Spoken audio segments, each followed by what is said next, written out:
रक्षाबंधन से पहले बिहार सरकार ने महिलाओं को रोजगार, स्वास्थ्य और आर्थिक मजबूती से जोड़ने के लिए बड़ा अभियान शुरू किया है।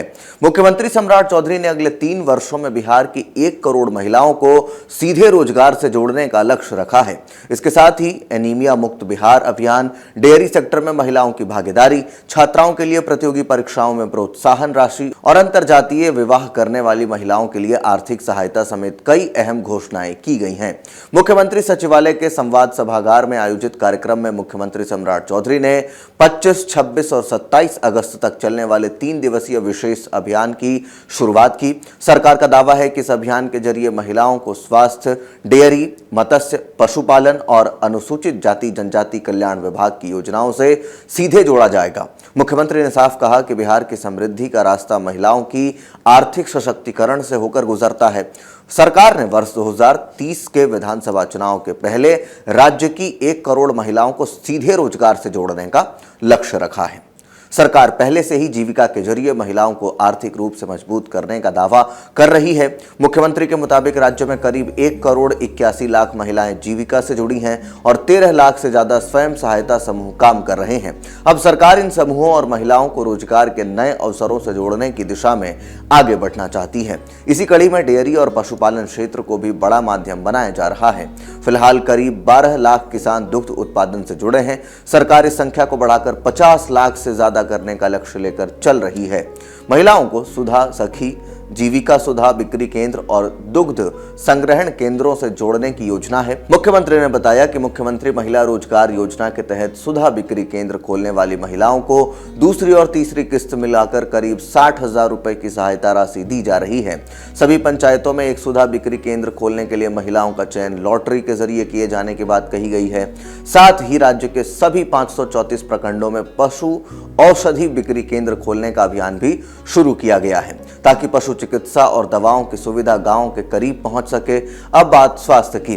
सरकार ने एनीमिया मुक्त बिहार अभियान की भी शुरुआत की है। यह अभियान 25 अगस्त से 30 नवंबर तक 2026 तक चलने वाला है और इसके तहत बच्चों, महिलाओं और खासकर गर्भवती महिलाओं में एनीमिया की जांच, उपचार, दवा और जागरूकता पर जोर दिया जाएगा। सरकार ने इस अभियान के जरिए करीब 1 करोड़ 20 लाख 82,500 लाभार्थियों तक पहुंचने का लक्ष्य रखा है। मुख्यमंत्री ने कहा कि गर्भवती महिलाओं में एनीमिया जच्चा और बच्चा दोनों के स्वास्थ्य के लिए गंभीर चुनौती बन सकता है, इसलिए समय पर जांच और इलाज बेहद जरूरी है। स्वास्थ्य सेवाओं को लेकर भी मुख्यमंत्री ने कई दावे किए। उन्होंने बताया कि टीबी उन्मूलन अभियान के तहत बड़ी संख्या में लोगों की स्क्रीनिंग की गई है। अब जिला स्तर पर स्वास्थ्य सुविधाओं को मजबूत करने की कोशिश की जा रही है।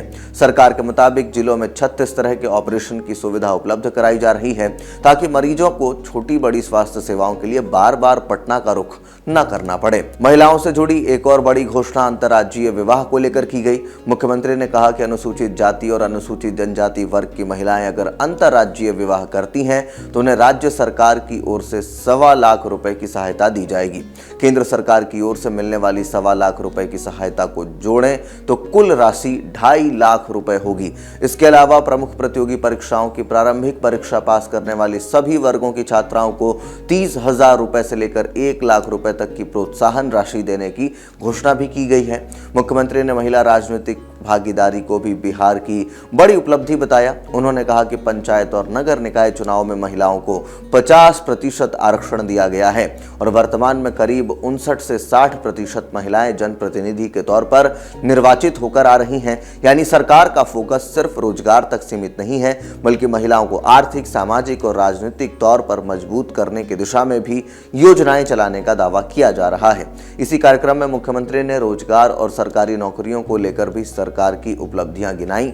उन्होंने कहा कि वर्ष 2020 में 10 लाख सरकारी नौकरियां और 10 लाख रोजगार देने का लक्ष्य रखा गया था। सरकार के मुताबिक अब तक करीब 12 लाख सरकारी नौकरी दी गई है और लगभग 51 लाख लोगों को रोजगार से जोड़ने का काम किया गया है। वहीं विद्यार्थियों की समस्याओं के समाधान के लिए विद्यार्थी सहयोग शिविर की शुरुआत की गई है। इनमें हॉस्टल, स्कूल, कॉलेज और छात्रावास समेत शिक्षा से जुड़े समस्याओं को शामिल किया जाएगा। सरकार के मुताबिक ऑनलाइन व्यवस्था के जरिए पहले से ही लोगों की समस्याओं को दर्ज किया जा रहा है। सहयोग पोर्टल पर अब तक करीब 6,46,000 आवेदन प्राप्त हुए हैं, जिनमें 96% आवेदनों का सफलतापूर्वक निष्पादन किए जाने का दावा किया गया है।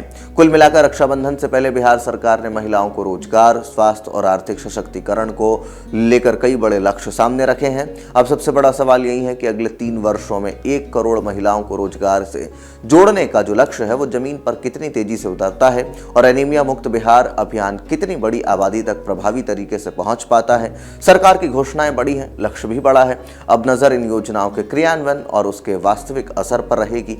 बिहार से जुड़ी हर बड़ी खबर और सरकार के हर बड़े फैसले के लिए लगातार देखते रहिए अमर उजाला। धन्यवाद।